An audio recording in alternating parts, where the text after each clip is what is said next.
All right, I think that we're live. Let me know if you guys can hear me. It's going to be a good day. It's going to be a good day. Let people start rolling in here. Let me know where you guys are from while I continue to set this live stream up. Got some fun stuff to talk about today. We should run about an hour, maybe a little bit more today. And we can really talk about whatever it is that you would like. Let me go ahead and pop this chat out real quick. I like tacos too. Yep. Alabama in the house. Very cool. Pop the chat out. Oop. Let's see. Get it somewhere where I can see it. Get so many controls that I need to be able to manage for one of these. 5x5. Thank you, Shane. North Carolina. Sleepyhead. No, I just, after I get my hair cut, I just don't screw with it. And I wear a lot of hats because I do outdoor stuff, and I just leave it. If it's really bothering you guys, I suppose that I can go throw that hat on over there. I have to wear a hat because I've started to lose quite a bit, and I can feel my brain fry if I don't wear a hat. I'm actually going here soon. I'm going to Puerto Rico to shoot iguanas. It's been a long time since I've hunted something and indiscriminately just massacred an invasive species, but I am very, very looking forward to it. The other invasive species that is on my list is Langley Outdoors is in here. Hey, what's up, buddy? Good to see you. The other invasive species that is on my list is lionfish. And the reason I wanted to go lionfish hunting is because you do it with any number of implements, but specifically, I want to do the scuba diving, because I'm a scuba diver, Glock mod. So basically, they make a special barrel for your 9mm Glock that you just drop that barrel in, and it creates this kind of like pressure chamber, and you just swim right up to the fish. And having been diving with lionfish for years now, they don't really pay any attention to you because they don't see you as a predator. They don't see you as a prey item. They're like, oh, I don't know what that big thing is. We're just going to leave it alone, right? And they're poisonous, so a lot of things don't eat them. So they have spines all over them that are poisonous. So you just swim right up to them and you just shoot them. Like, I absolutely want to do this. But I have not, as far as somebody asks what the iguanas did in the territory of Puerto Rico, they are an invasive species, and they destroy the local habitat for a lot of the critters that actually live there. So it's one of those situations where they don't belong there. They're not indigenous to the location. They've been imported. And in locations like Florida and places like that where you've got extra landmass, they can be a problem, but they're not nearly as big a problem as they are in an island like Puerto Rico. So they destroy everything down there. And that's what we're going down there to do. It's going to be a lot of fun. So somebody says that they hear iguana is great eating. I can't imagine. I've been told that they are edible. I've been told also that they're not very good. So actually, I'm going with an air rifle company. We've done some of their stuff before. Hotson is the name of the company, and they produce predominantly PCP air guns, but they also do a lot of shotguns and stuff like that. We've done a couple of their shotguns over the years. So I do hear that lionfish is very tasty. So switching back and forth between the topics there, I do hear it's very tasty. And I, for some reason, thought that the flesh was poisonous as well, but I've since done some research, and it turns out that as long as you don't get stuck by the spines when you're cleaning it, then you don't have a problem. So apparently it's not like pufferfish, where like if you don't have a professional cleaning your pufferfish, you are very likely to have a problem. So, I'm not sure that I've reached the stage in my life where I'm willing to just yeet a whole bunch of pufferfish into my gut and just say, yeah, it'll be all right.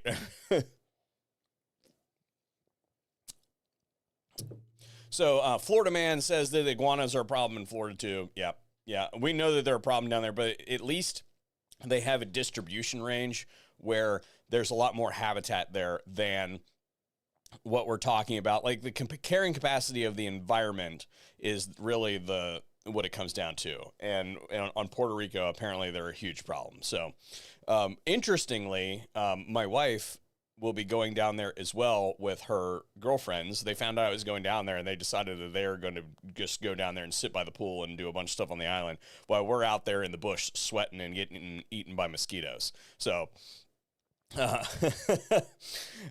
anyway, so today's live stream is brought to you by First Form.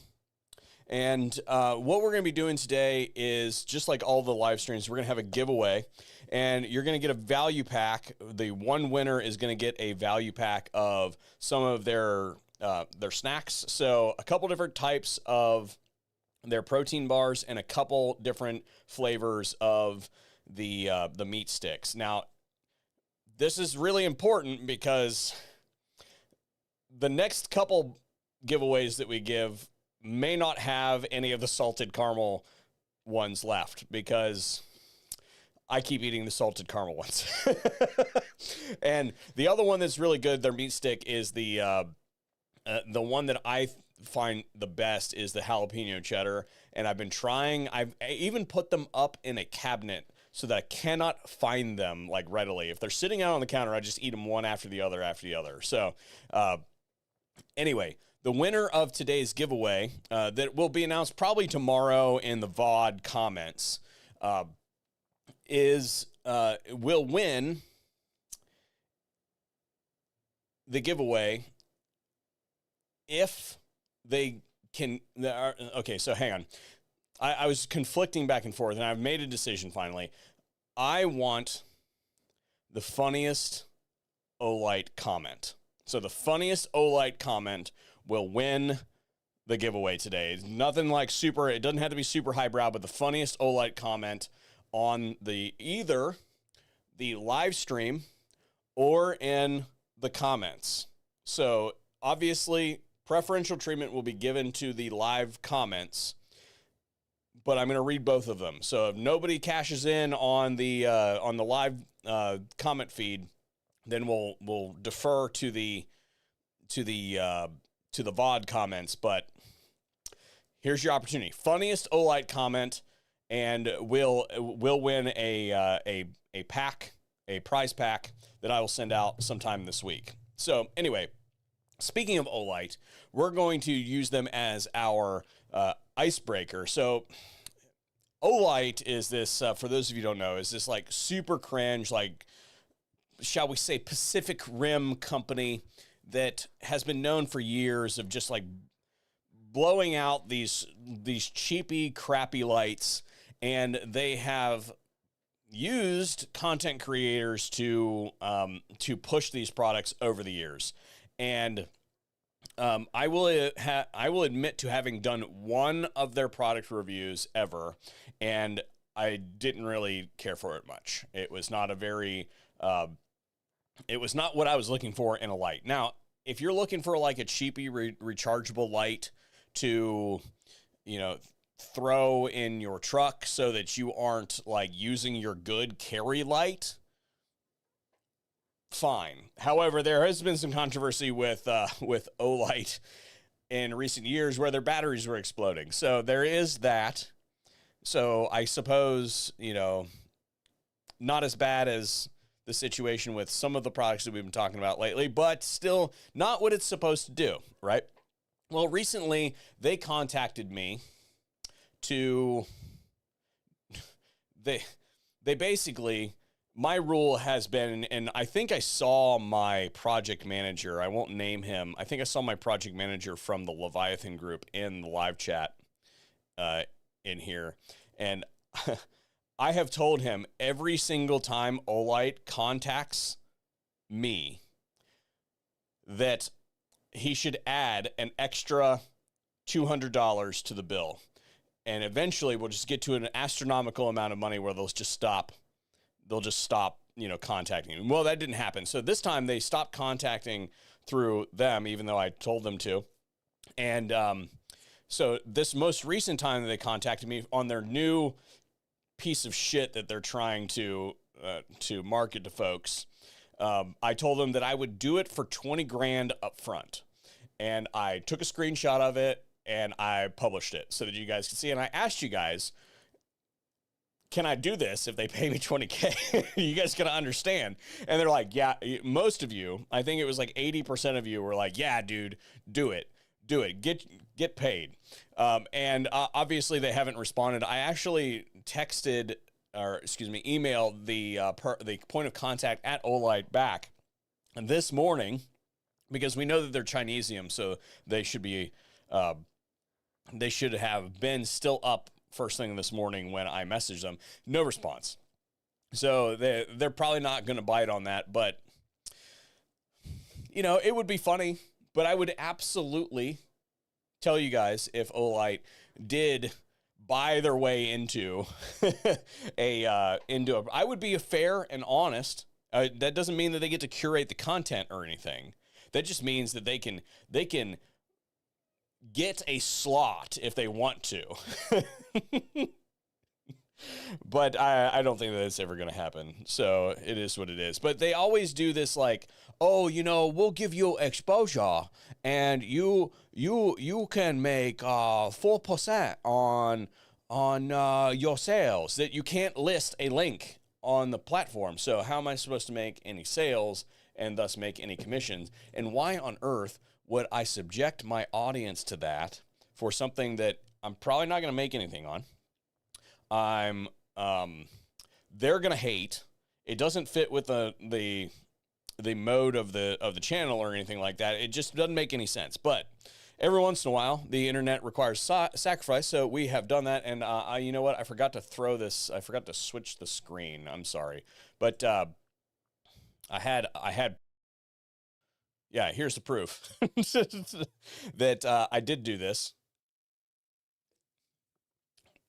I really, really do not like this company. And I just do not believe that they are a company that can provide the value that is required for me to push their devices, right? So the comments say, for 20K, you can show us your O face. I appreciate that, yes. But, you know, this was just kind of like an icebreaker. I don't actually care about this thing. It was just a funny thing that happened this week.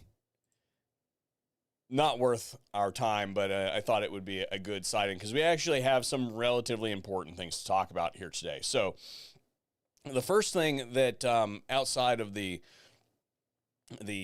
stupid Olight situation that I want to talk to you guys about is the situation with Rare Breed and all of their lawsuits. Now, I said this before, I'll say this again. I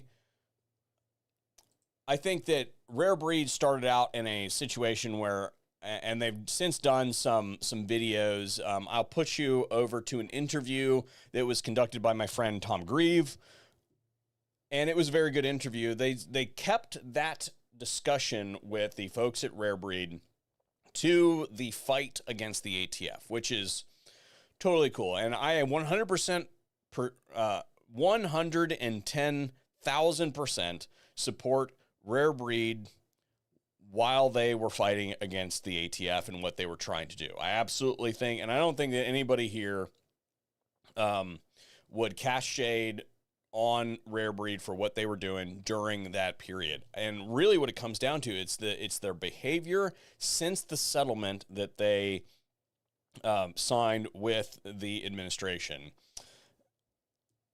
There's some things that I think are okay, and there are other things that I think they should not be doing that.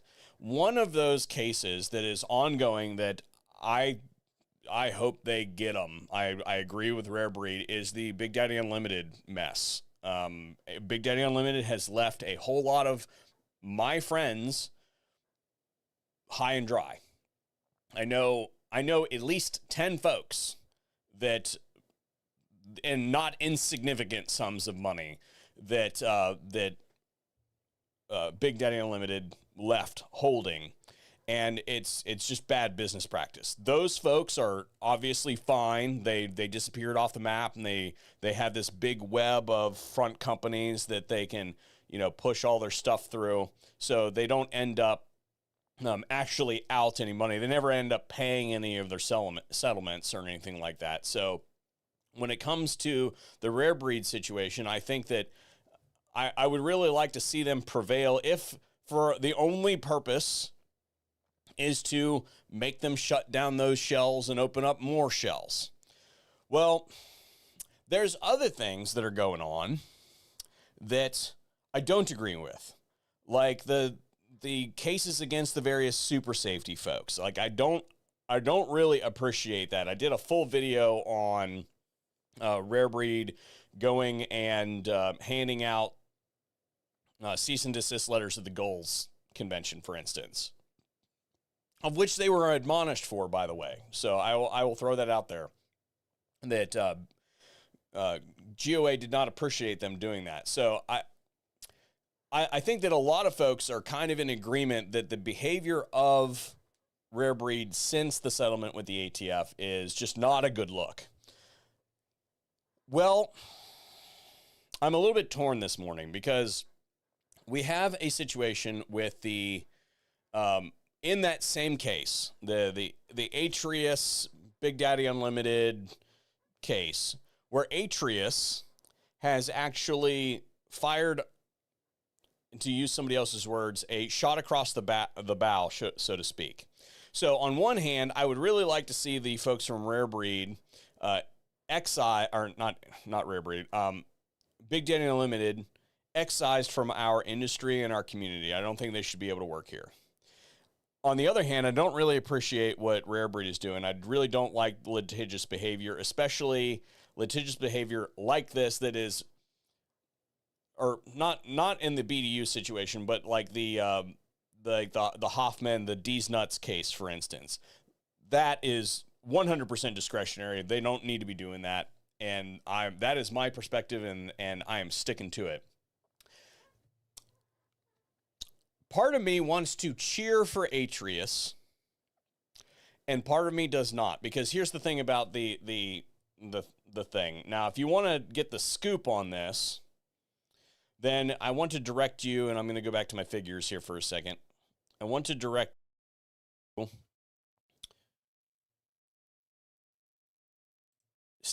this guy, Stamboulier Law. He is basically covering all of those that he can get access to, legal actions with the Rare Breed situation. So you can see here, if you look, he's Rare Breed video. I also did this one. He does some stuff in this 2A legal field. Rare Breed, more Rare Breed. You see what I'm saying? So he's got, like, basically step by step. I suggest that you go follow this dude, because this is how I'm consuming a lot of the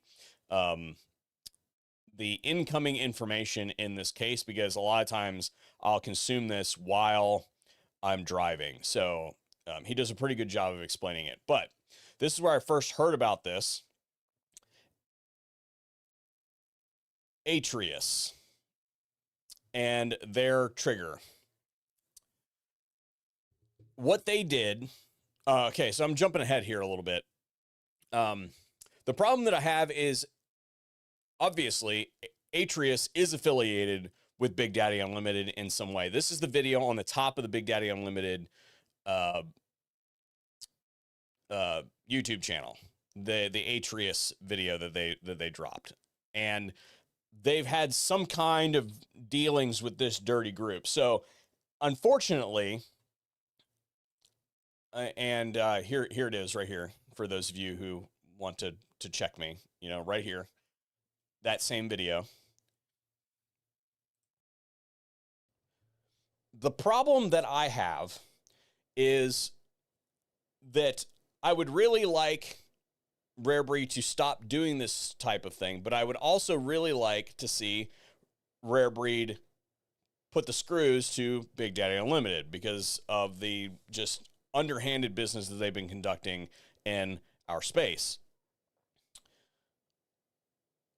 What Atrius did recently is they went for the jugular, and they have challenged the 247 patent. So the patent that that Rare Breed is using for all this litigation is now being challenged, and Rare Breed is now going to have to defend their patent to the patent office. So they're going to do a review, and I don't really know the all the ins and outs of how that process works, but basically what will have to happen now is Rare Breed will have to defend their patent, saying, hey, there are counterclaims here saying that the whole premise that all of these lawsuits are predicated on may be a patent that should never have been issued, right? And I've seen the documents. They make a pretty compelling case, a case that I have been talking about for some time now, that, you know, these things are not a novel concept. They've existed prior to Rare Breed bringing their trigger to market and their patents. And in doing so, it would dismiss, well, excuse me, I'm not an attorney, I'm not a judge. I would think that it would invalidate the underlying premise of all of the lawsuits if the budget office, or not the budget office, my gosh, you can tell I haven't had my caffeine. If the patent office says that, nah, yeah, you know what, this is a non-patentable thing. So that is what Atrius has currently done. Now, I've never spoken to anybody at Atrius. I see a couple videos on top of their YouTube channel that seem to suggest that they are making these things and sending them out. I've never even seen one of their products or held one of their products. All I can tell you is that they have some kind of affiliation with Big Daddy Unlimited, and that makes me very cautious in finding myself in their corner, because once you've started to play ball with those folks, I have to wonder how integrated with their business officers from Big Daddy Unlimited and their various shell companies might be. I don't know the answer. I'm not going to do the research on it to find it, because the last time I did a video deep diving into the web of business deception that is that whole organization, it took me like 2 weeks to unravel it all. And I don't have time to do that. I'm not going to do that. It's not that interesting to me. I think at this point in time, we've just kind of all come to the conclusion that this is not a business entity that we should be playing ball with. And for somebody in 2025 to be playing ball with them, I have to ask questions about their sense. That's what I got on that. So, but as far as everything else is concerned, the super safety and Hoffman and Dees Dutz and all those guys, I sincerely hope that they prevail, because they're doing kind of the same thing. But I mean, I think they're just going the filing in court thing. I don't think that they're actually calling for a review of the the patent, which maybe they ought to do. I don't know. Now that Atrius is gone there, maybe Hoffman and those guys ought to as well. I don't know how much that costs. I'm sure that it's exorbitantly expensive, but anyway, off that one. We spent half of our time today talking about folks that are kind of garbage humans. So let's go somewhere else. Remember, best Olight comment in either the live chat or the VOD comments will get a prize pack from First Form, and that will include 4 different types of protein bars and 4 different types of their meat sticks as a quick sampler. And of course, if you would like to support the channel, then you can use my link that I don't have anywhere on screen. Hang on. Hold on. Let me load it up. Going in the live chat right now. You can use the pinned comment in the chat. I'm terrible at this host thing. You can use the link in the pinned comment to visit First Form, look at their wares, and if you buy something, then it generates commissions back to the channel. So I thank them for being almost a year now. It'll be a year in September that they have been a sponsor of the channel. So that's pretty cool. I do really enjoy their products. So let's go to the chat here, because what I would really like to do is get some of your questions answered if you have any. And we don't have to stick to these topics today. We can talk about anything else that you want. We can talk about, not everything not anything that you want. I don't want to talk about the political turmoil that's going on right now due to the transistor radio that had a problem up north. Yeah, I don't want to do anything with that. But I mean, if you want to talk about an unrelated topic, then we can absolutely go there.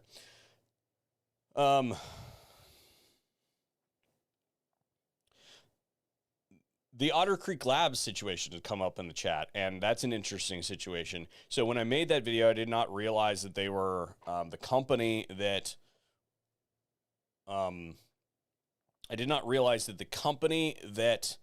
we were talking about in that Otter Creek Labs video is affiliated with PTR. I did not know that at the time. It has since been brought to my attention that that's just one of those situations where I'm not going to go back and see which holder is who. Like, I'm just on a general day-to-day, I'm trying to do news videos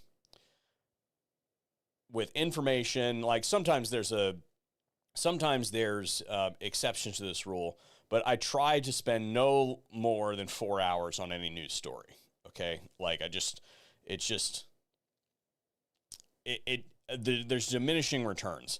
And I guess I could have found that if I had decided to look for it, but I just don't think that it's value added, and it can be added to, like, once that was brought to my attention, adding it to a pinned comment is super easy.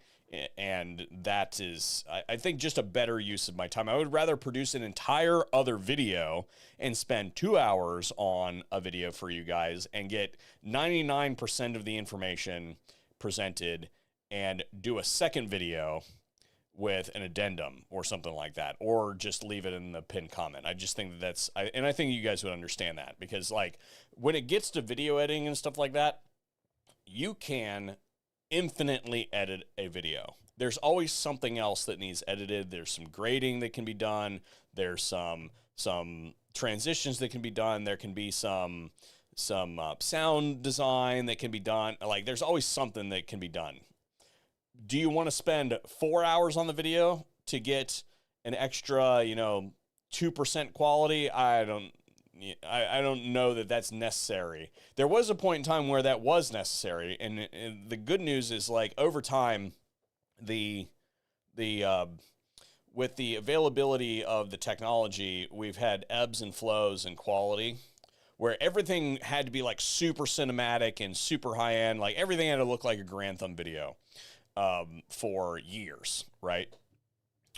And now I think that the content has normalized quite a bit, because in the early days of YouTube, it was like everybody just expected that everything would be like super shaky cam, because everybody was using everybody was like doing videos like this, but it was like with a camcorder type thing, right? So everybody just kind of expected quality to be kind of meh at the very beginning stages of YouTube. And then as the technology got better and the editing software got better, like the expectation got higher. And now everybody's like, wow, everything looks just so corporate and overproduced and all that sort of stuff. So now it has come back down to a more normal level, where I think that it's almost required. Like, I don't like watching like super produced stuff anymore, because like it just seems like, all right, well, you definitely have like 10 staff for your YouTube channel, which I'm not saying that creating jobs is a bad thing, but it's like, hey, you know,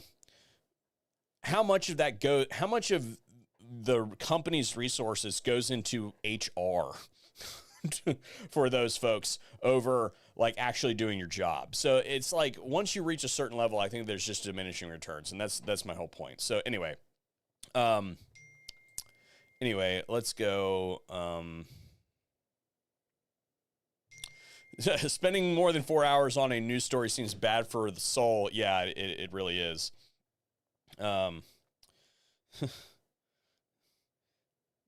Somebody's sending me something right now, and they'll have to wait till after the live stream, I suppose. I don't know if they're trying to send me a story or what, but it's one of my industry folks. So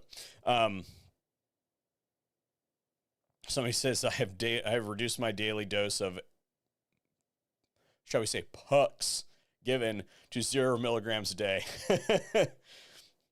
Somebody asked, what post-production software do you use? Trying to understand the options before producing any content. My advice to you is to not do what I do straight out the gate, because in order to do what I do, it's relatively expensive. So I use Premiere Pro, but I didn't start learning how to edit on Premiere Pro. I started learning on some B grade software to just kind of get an idea how it works, and you can determine whether you like doing that sort of thing. So to give you an idea, in order to run Premiere Pro effectively, you have to have a graphics card.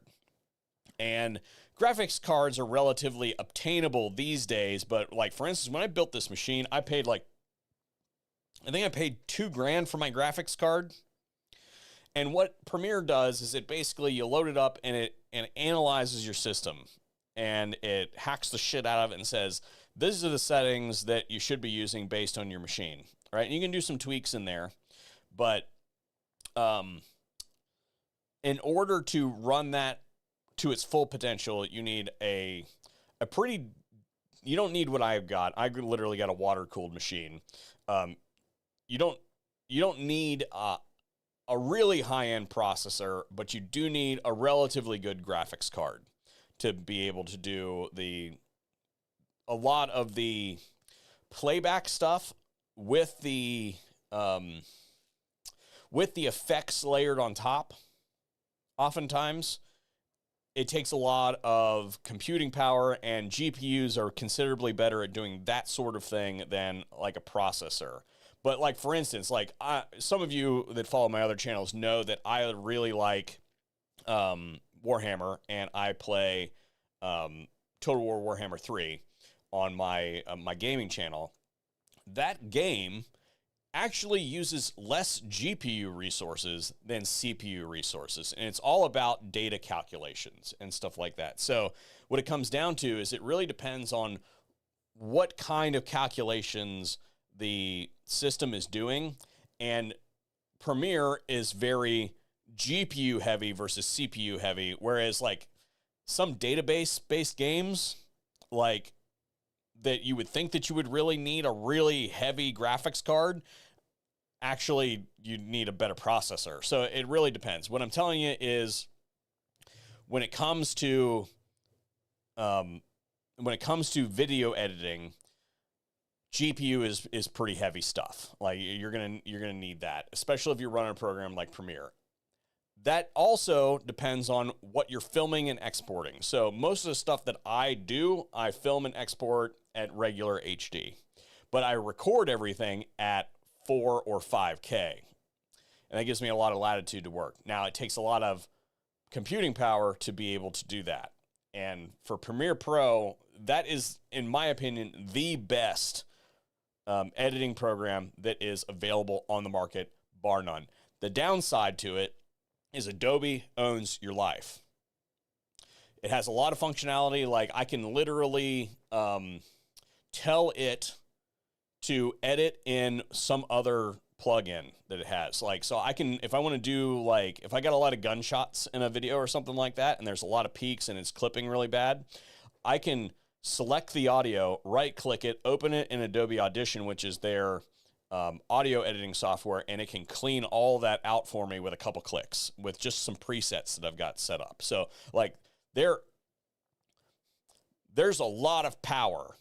You got Adobe After Effects that plugs into it. You've got Photoshop that plugs into it, right? So, like, there's a whole bunch of stuff that you can use. I do not suggest right out the gate that somebody who has no idea what they're doing jump into that. You should get a video editing software on the cheap, learn how to do it. If it's something that you enjoy doing, or if it's something that you want to pay someone else to do for you, and go down that road. Because I spend thousands of dollars a year on this stuff, and it's ridiculous. Not even counting the machine to run all of it. So anyway, off my soapbox about editing. So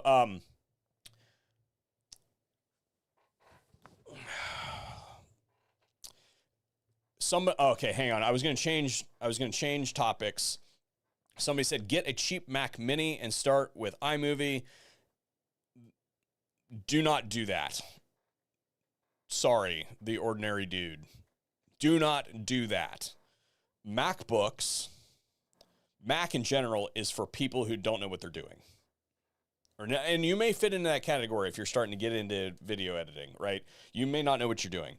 But I'm going to tell you right now, out the gate, Mac has decent editing software. And that's why a lot of folks, especially like broke college kids, are like, oh, it's the greatest thing ever because, you know, it does these things and it's okay because it came with it. As far as like iMovie is concerned, it is a garbage grade program, right? But it is okay for a free program. So there's continuum. Is it free? Well, then there's a lot of latitude with free. If you're paying something for it, like a program that you paid $50 for video editing is better. Excuse me. Most programs that you'll spend $50 to $100 on for video editing are better than iMovie that is free. I would absolutely tell you to pay 50 or $100, right? Now, when it comes to my stuff, like I said, I spend probably thousands of dollars a year on Adobe's stuff just because it's the best. Buy a Windows machine because Windows rules the world. And it used to be there was a time where Windows didn't coordinate with a lot of things. I run an iPhone. It seamlessly integrates with my Windows machine. Windows gives you so much more power than, as the user, than a Mac machine.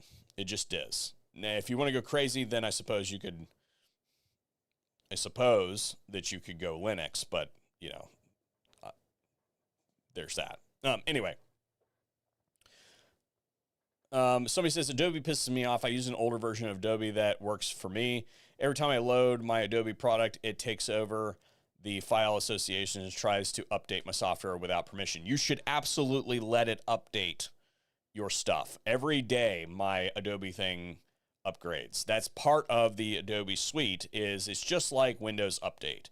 Like, there are constantly things that are changing and bugs that are getting filled. It's not a perfect program by any means, so you should absolutely allow Adobe to constantly upgrade your stuff. You can always revert.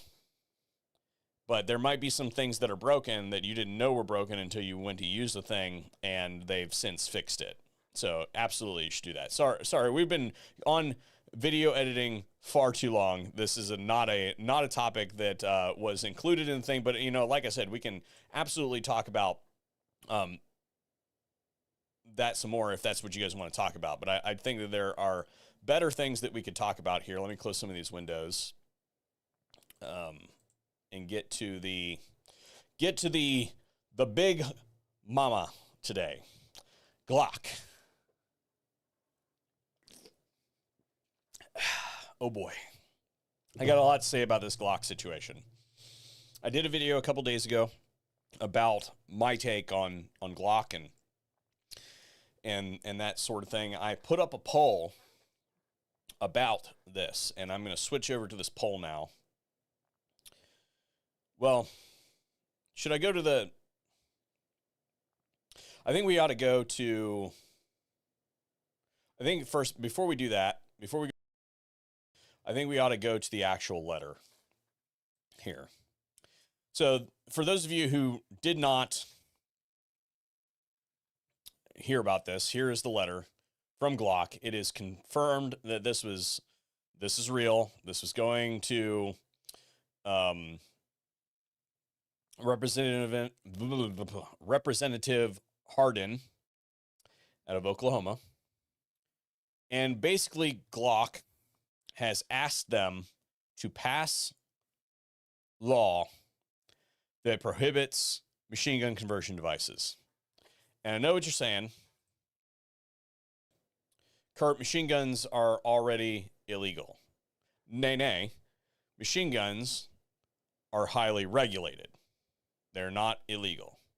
It's illegal to produce more of them without a license, all of which I find highly unconstitutional. And the whole premise here is that Glock is under a lot of scrutiny right now because they're being sued because they are somehow complicit in illegal or criminals doing criminal things with their pistols. Basically, the Glock, as far as like the main components of its firing mechanism, has been relatively unchanged for years now. You can most of the parts are somewhat interchangeable. There's been some tweaks over the years about frame and geometry and stuff like that of various parts, but for the most part, they are basically the same gun. So the folks that are suing Glock are basically saying, hey, you haven't made any design changes over the years to make it harder for these people to convert your guns into machine guns. And Glock's like, well, that's not our fault. They're still getting sued. You can sue anybody for anything. So in response to that, Glock goes out and looks for an out. They basically say, hey, look, here, they wrote some letters. This is the one that we have. I'm sure they sent some other ones. I'm not sure they sent some other ones, but I'm guessing that it wasn't just Oklahoma. Okay. They want some exhibits that they can present to the court and be like, hey, look, we've been going out there. We've been trying to get people to outlaw these things, even though they're already illegal, which is unconstitutional. All for what? They've been sued in this court, and where they were sued, that court is going to be very biased against Glock. They just are. They're not going to like them. They're not going to get a good reception there. And this sort of thing isn't really going to help them a whole lot. But what it did do is show that Glock is willing to combat attacks on their business by going into the gun control paint.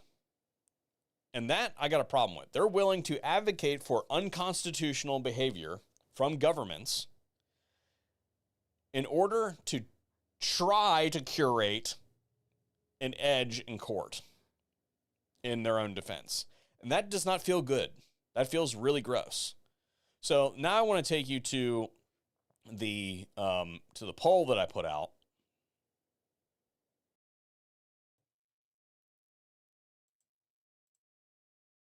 This one. And I asked you guys what your thoughts on Glock were, basically. And the answers were, Glock is dead to me, getting rid of all mine, 18% of you. 39% of you said this is a nothing burger, and ick, but I just won't buy another one. That's 43%. So I get the 18% of you that are here. I get the 43% of you that are here. I can be in either of these camps, right? I can see being here. I can see being here. I do not understand this center group. 40% of you think that this is not a big deal.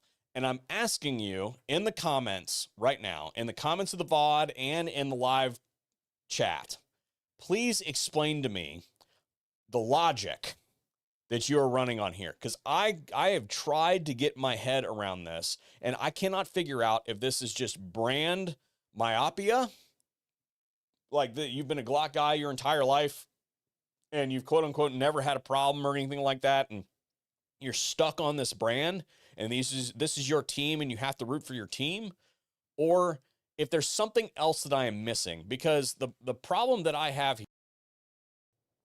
with this, and that 40% of folks, I suppose, that think that this isn't a big deal, is I suppose there could be fatigue with the, like, let's constantly cancel folks, right? Like, I can get there. I'm kind of sick of this whole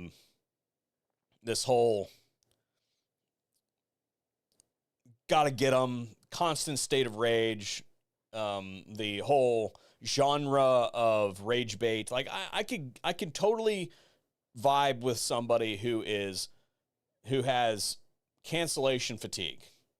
I can get that. But when it comes to something like what Glock has done here, if we're willing to say, hey, we're just tired of this sort of thing, we're tired of the Bud Lights, we're tired of the Sig Sauers, we're tired of the Cracker Barrels, we're tired of the insert whatever it is there, right? We're sick of this kind of behavior. We're just going to give somebody a pass because we're tired of it.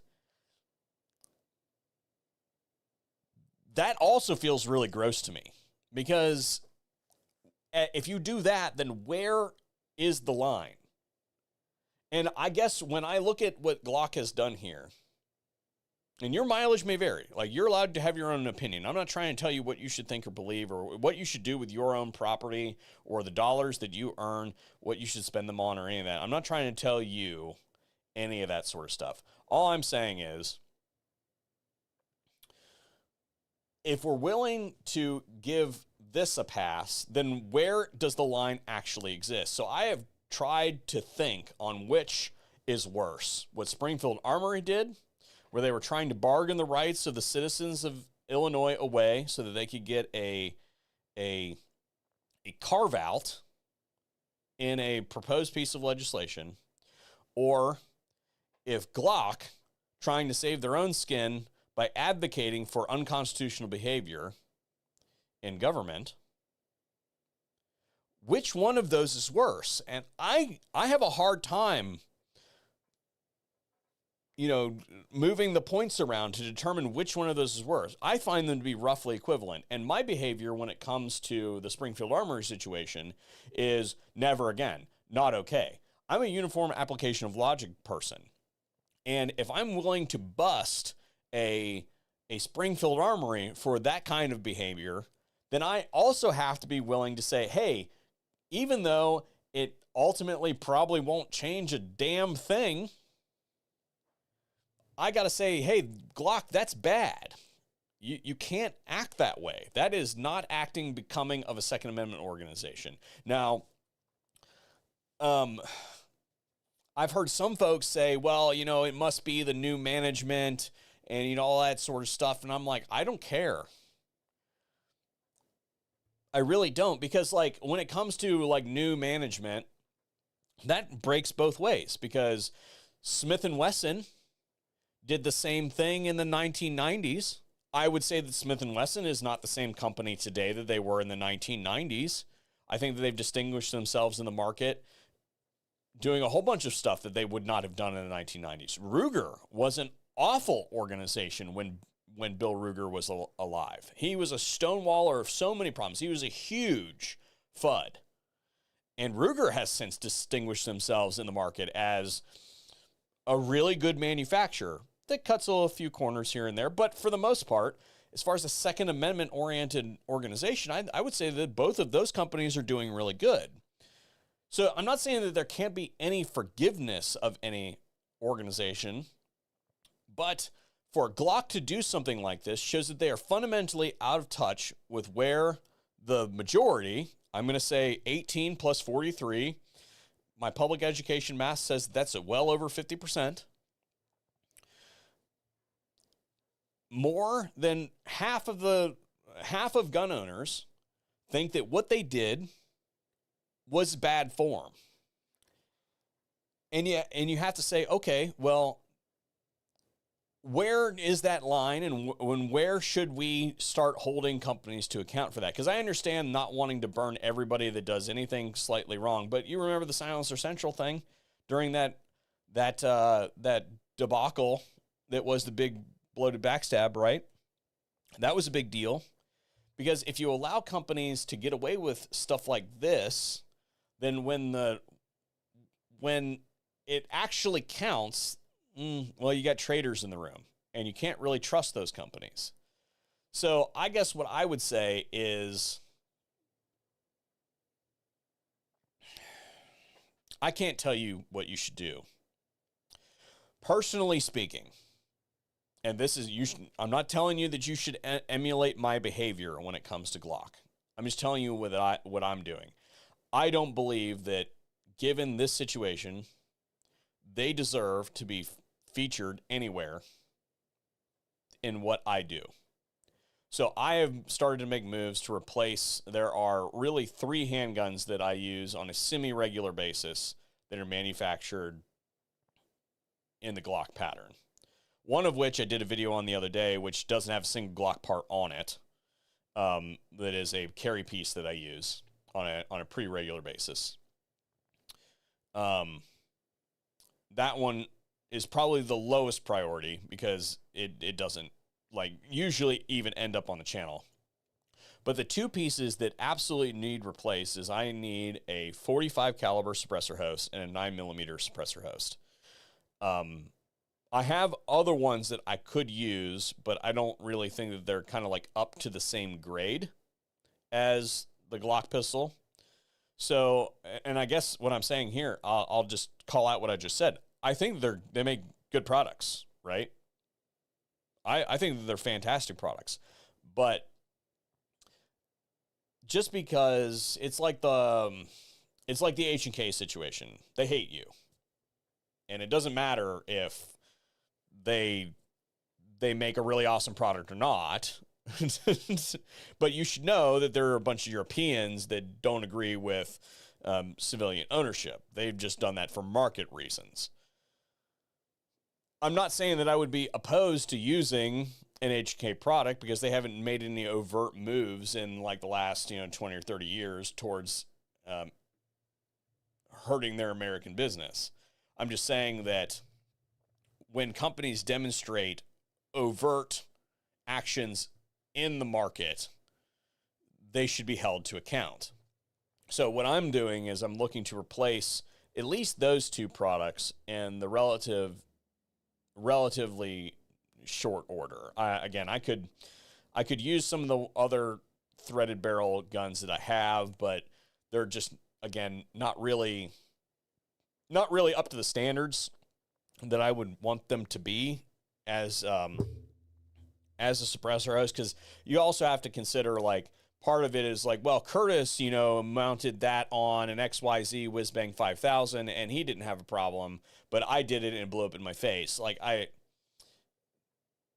I'm kind of held to a different standard when it comes to the hosts that I use, and I if it takes a lot of work to make something work, I have to like almost disclaim that because I don't want you to think that you can just get that thing, pop it on there, and it's going to be all hunky-dory, and then you end up blowing up $1,000 device, right? Like, AKs are really bad for this, where like every single time I mount a can on an AK, it takes me so long because there's so many problems with so many different AKs out there as far as like their concentricity and the integrity of the barrel and all that sort of stuff, plus the stuff that's on the end of it. And even if that's right, getting the torque right, because, you know, the AK barrels, they don't index on a shoulder, they index on the end of the muzzle, and that has to be right. If you over torque them, then you end up, you know, with the thing there's a mess. Whereas, like, well, if you just made the damn thing right the first time, like we did here in America, then, you know, you wouldn't have those problems. But, you know, I get the allure of the Soviet stuff. I get it. It's just there are some things that are harder.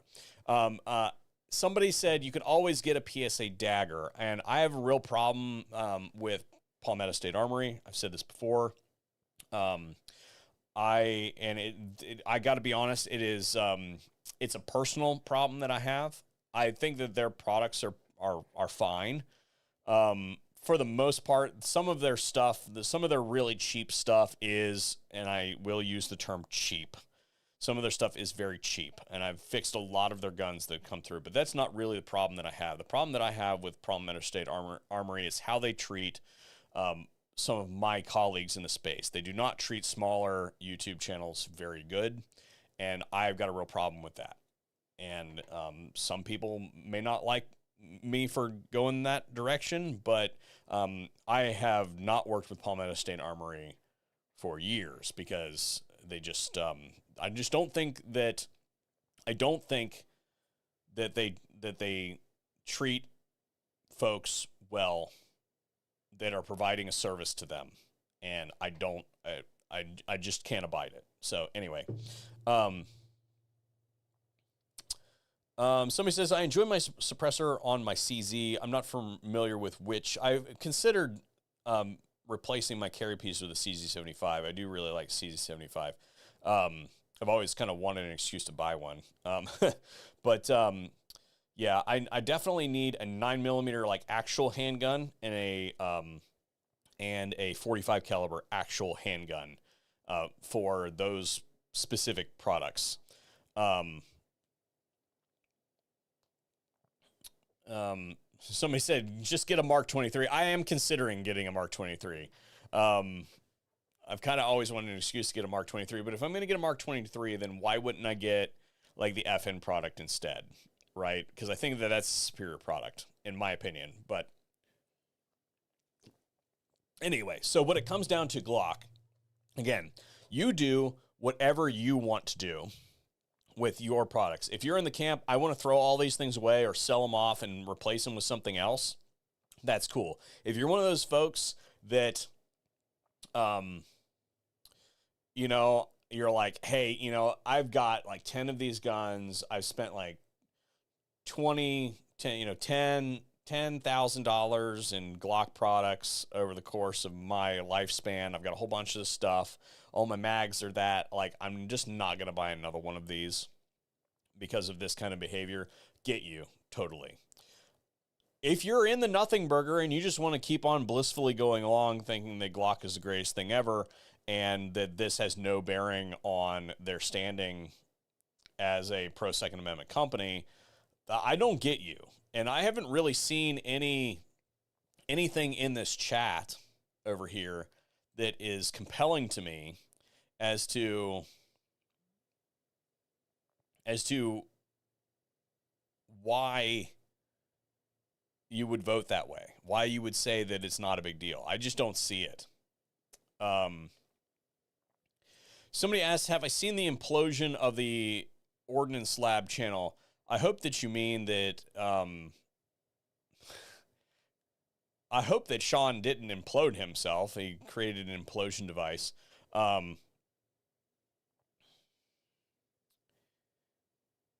It says it has been renamed Philosophy of Chemtrails and dude has lost his mind. Okay. Hang on a second.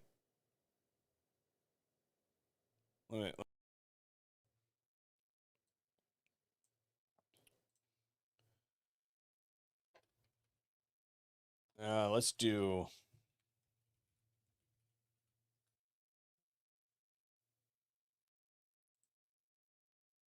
What the fuck?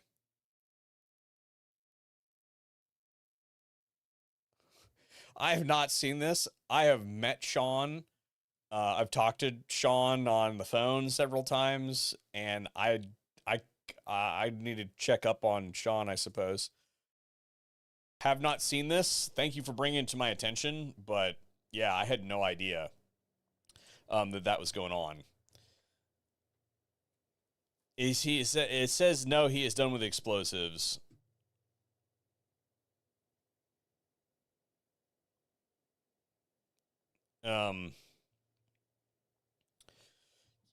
Yeah, I don't know why he's done with explosives. I don't know if he had a run-in with the ATF or what's going on. I mean, I guess I could message him and see what's going on. The last time I talked to Sean is when he was. I mean, it was probably like 4 or 5 years ago. Yeah, it was probably like 4 or 5 years ago, and he was trying to. He was trying to send me and some other folks a gift, and I never got it. And I was like, I don't know what that was all about. And then the ATF came in for an inspection. They're like, "Do you even want this thing?" I was like, "I have no idea what you're talking about," right? And apparently he had he had made some devices, some ordnance that was going to be legally transferred to various SOTs, basically. And the ATF basically stopped him from doing it. And I kind of wanted it because I thought it was cool. But I don't know. Like, I ended up never receiving it.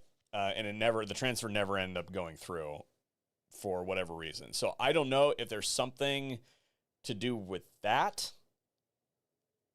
What that's all about, I have no idea what's going on with Sean. I should probably call him and talk to him and see what's going on. Because as far as I can, as far as my professional associations with him, he always seemed like a super squared away dude, seemed to know his stuff and had himself together. I just, I don't watch a whole lot of GunTube because a lot of the stuff that I do has to do, or a lot of the content I consume is either my own personal interests or work related stuff. So I've watched plenty of Ordnance Lab videos. It's just, how the algorithm works these days. I mean, you almost never see most of the channels that you subscribe to anymore, because and I've brought this to YouTube's attention, and it's like, guys, subscribe should mean something, right? But when I hit the subscription tab on YouTube, like, I mean, we need to go no further than this over here.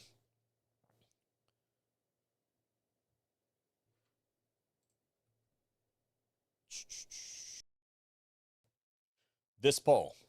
I produce anywhere between 6 to 8 videos a week. That's what I publish every week. Somewhere around 6 to 8 pieces of content. Most of you are getting 0 to 1 or have to search for me. And YouTube's been pretty bad the last couple weeks.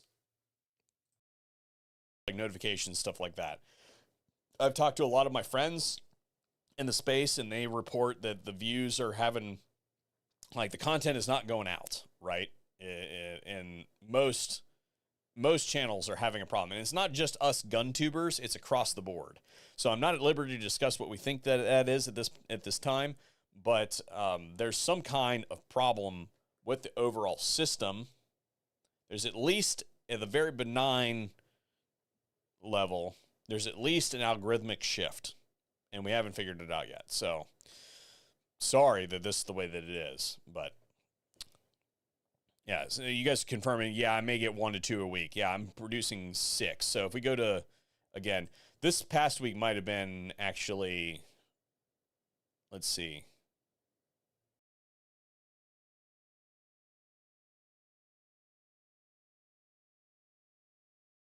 This one. if we go in here, let's see, let's just go. Sometimes these are off. All right. So this was published. This says 8 days, but this was, I think, published. When was this actually published? This is published on August 22nd, which is, yeah, I guess that doesn't count for a week. 1, 2, 3, 4, 5, 6. Yeah, so 5. So in the past week, I did 5 full-length videos, but I also did 2 shorts this past week. So that's 7 pieces of content by my public education math. And we'd missed live stream last week. Stream last week because it was actually my anniversary. So I apologize for missing that. We will continue to do weekly live streams. Anyway, what I will do is I will go ahead and open the chat up to all of you guys. I just kind of want to like go through here and see some of these things. If there's anything else that we needed to cover here today, if you got questions on something specific, if you guys also, if you like the short that I put out a couple days ago, or no, maybe it was yesterday, it's all kind of running together. If you like the short content about cans, I'm going to start spooling up more content about suppressors because I think that a lot of people are going to be interested in that information as we get closer and closer to January. And I feel like a lot of people are going to get led astray. And I just want people to be in good shape when it comes to the devices that they're buying. So, so if you like that, then let me know. But I'm just kind of scrolling through the chat here, see if there's anything that I need to. Yeah, FNX 45, considering an FNX 45. I really don't like 45 cans, but I should have I think they make a 9mm version as well, but I should have a 45 host that isn't a Glock product. Again, you do what you want, right? I'm not trying to say that you can't use a particular thing, but I feel like in my specific situation, I should not be advancing brands that want to behave in a way that is unbecoming of a Second Amendment organization, whether to save their own skin or not.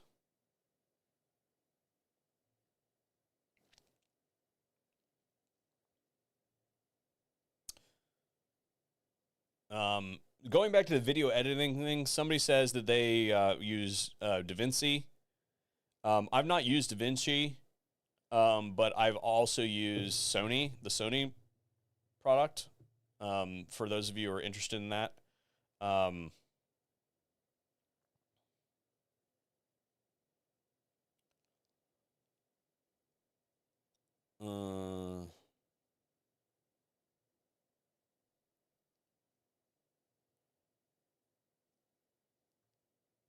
Yeah. All right. So let me just go back down to the bottom. I don't see anything that absolutely needs to be, do they make a, somebody says FN 509. Do they make a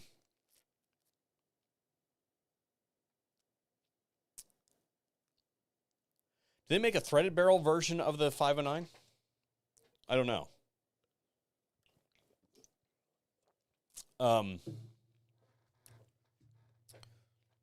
Yeah, I don't know if they make a threaded barrel mod. I'll have to look that up.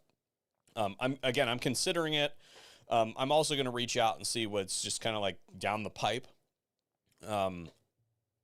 Because I mean, I have replacement like carry guns. Like I've got so many handguns that I've accrued over the years, plenty of them that I would absolutely carry for a day-to-day thing. I'm looking specifically for suppressor hosts to replace those. So, I saw somebody up here asked about Finn. Finn is in the other room. I ran him just before we got on live stream today. We basically go out. If you watch the video that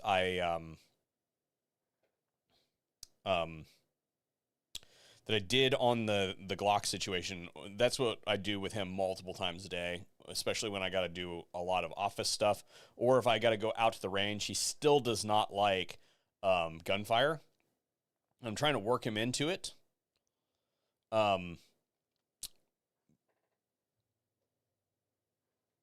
I have heard of, okay, somebody is like, hang on, let me finish the fin point. So I take him out and I fetch with him on, you know, multiple times a day, and I get him running, and then he'll come in and he'll just go to sleep. So that buys me about 2 hours of him sleeping where I can get some serious work done, or go out to the range. And then when I come back, he's ready to play again. So somebody's like, have you seriously never heard of the 509 Tactical? Look, man, I have so many gun models swirling around up in here that they all get kind of mixed up. You might have a bead on whatever it is that you've purchased, or the gun that you've been looking to buy for a long period of time, or you might have a bunch of products from a particular manufacturer, and you might know those things cold. I assure you that I have seen all of those things, but they all get kind of jumbled together. Okay? I have currently in the lockup downstairs of this office, I have about 150 handguns. Okay. I could not tell you what they actually, I could probably tell you maybe what half of their makeup looks like. It would be like, yeah, that's an all black gun, you know, with blah, blah, blah. But if you ask me, like, if it had a threaded barrel or whatever, I probably couldn't remember. Okay. Because there's just too much information. And again, for instance, somebody says the Volquartsen Scorpion. I have a Volquartsen Scorpion. It's a 22 gun. So that gun, already got a suppressor host for 22. I've got multiple 22 suppressor hosts. But once you wade into the quote-unquote commercial industry far enough, things are just kind of start to blur together. Right? There are some distinctive things that are going to kind of like peek out from there that will stick in your brain. But like those particular guns, they just kind of like, again, it's the same pistol. Maybe I knew at one point in time that the 509 was a threat. 509 Tactical was a threaded barrel gun. I don't know. Okay. I also, just because something has a threaded barrel on it doesn't mean it is a correct threaded barrel. So there are certain stipulations. So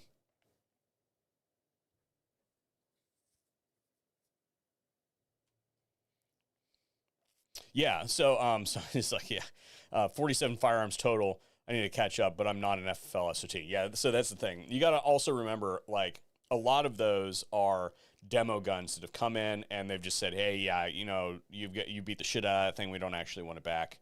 Like, it's worth more to us if you just hang on to it type thing. I've got a bunch of those. You should see the number of rifles and shotguns as well that have just come in for testing. I've written the report, sent it back, and they're just like, yeah.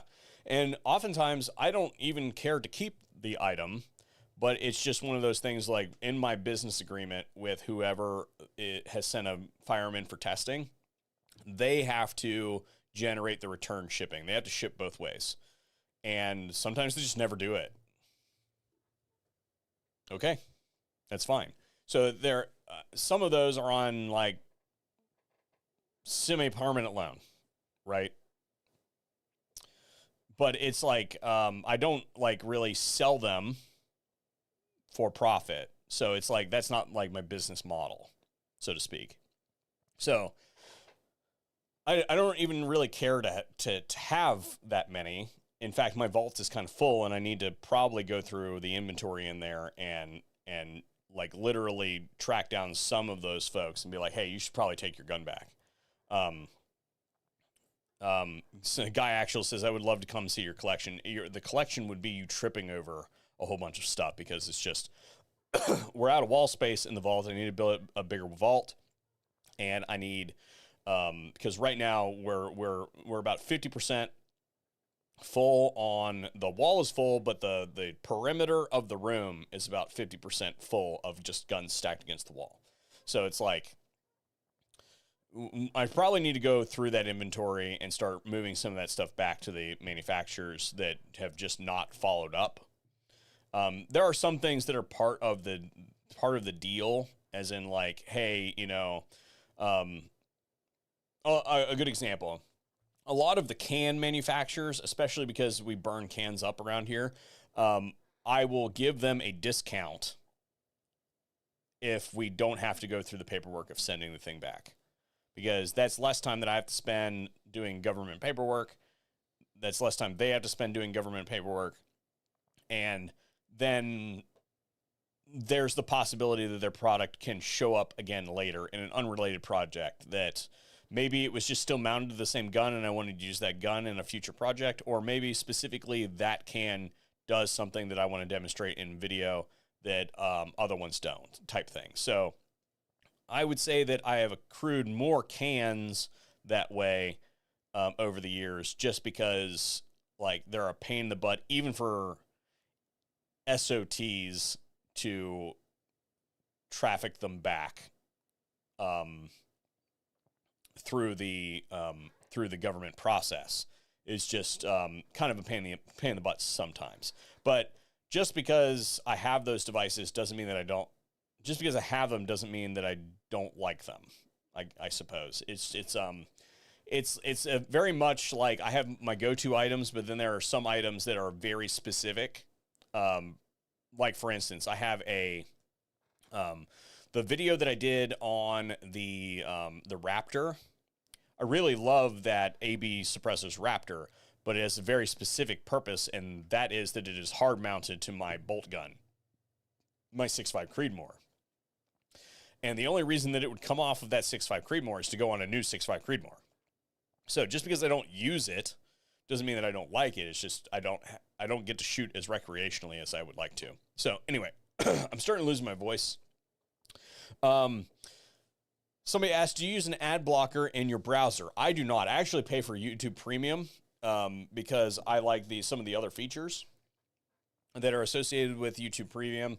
I don't know what regular YouTube is anymore, because I've been a YouTube Premium subscriber for like 5 or more years now, where I'm just used to how the thing operates. Also, I think that there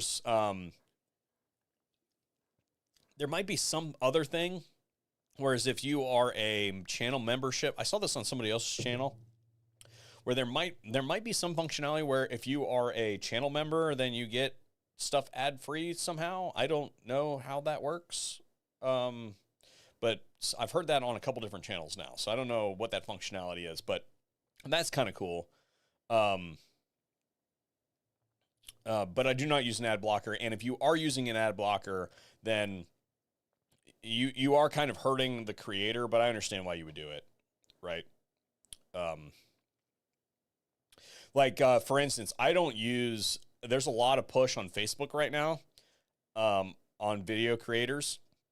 I really hate watching video on Facebook because their ads are super intrusive versus the YouTube stuff.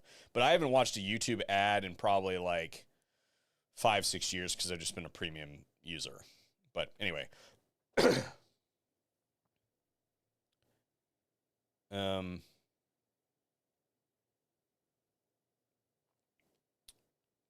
Anyway, so I've covered all the topics that I want to cover today. Remember that the funniest Olight comment wins a prize pack from First Form.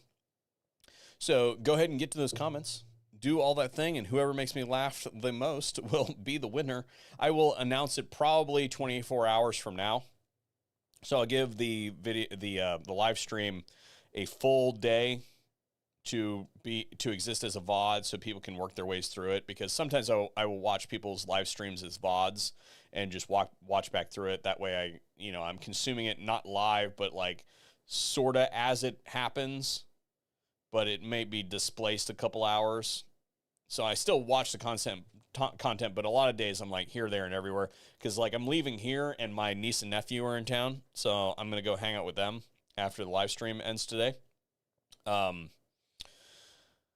But I will but on the way driving home today, I'll probably pick up somebody else's live stream and listen to it as I drive type thing. So, but anyway, tomorrow sometime I will announce who is the winner of the prize pack from First Form, best Olight jab, shall we say, and you could be that person. Thank you guys for tuning in, and hopefully we'll have some good topics for next week. We will see you guys next week about the same time. Again, it is a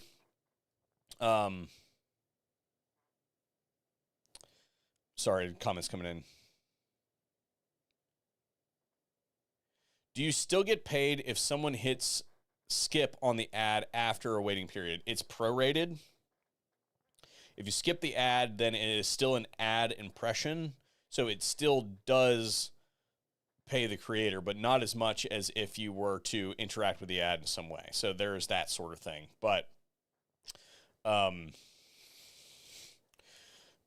just having that little thing pop up does help your creator. So keep in mind that if you are ad blocking, then you are impacting the creator economy. You know, it's up to you. You do what you want. I don't really care, but it does impact revenue for people to do that. And YouTube is going to continue to make that harder and harder for you to do. Just throw that out there. But anyway, so yeah, next week we'll probably do the same thing. Again, impromptu, somewhere between the time of 11 and noon, somewhere in there. It's really when I get home from church and when I've got everything situated so that I can do everything, as long as there's not like some weather that requires me to be out there doing something during those hours. And if we're going to shift that, then I'll announce it. I didn't announce it last week because I didn't have time because it was my anniversary and we were just concentrated on that. But anyway, thanks for tuning in. Hopefully we'll see you another one.